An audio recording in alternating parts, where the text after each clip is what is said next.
গপু, তুই এত টাকা নিয়ে কি করছিস? আমি তো আমার পুতুলদের দিচ্ছিলাম। ও ঠিক আছে, চ বিছনা কাটা গুছিয়ে ফেল। কেন?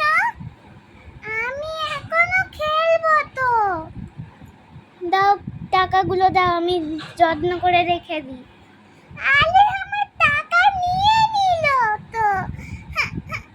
আমার টাকা দাও না, আমি একটা কুলকুলে কিনবো তো।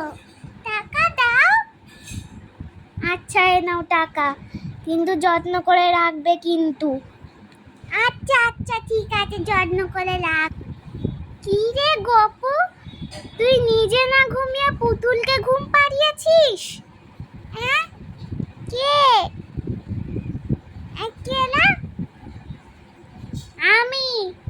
তুই নিজে না ঘুমিয়ে পুতুলকে ঘুম পাড়িয়েছিস? যা ঘুমা গিয়ে। আমি যেন এসে দেখি তুই ঘুমিয়ে আছিস, না হলে তোর সব খেলনা নিয়ে ফেলে দেবো। না না, ফেলবে না, আমি না হলে খুব কাঁদবো। আচ্ছা আচ্ছা ঠিক আছে, ফেলবো না, তুমি চুপচাপ গিয়ে ঘুমিয়ে পড়ো পুতুলের পাশে। সব খেলনা গুছিয়ে ঘুমিয়ে পড়ো, আমি যেন এক্ষুনি এসে দেখি তুমি ঘুমাচ্ছ।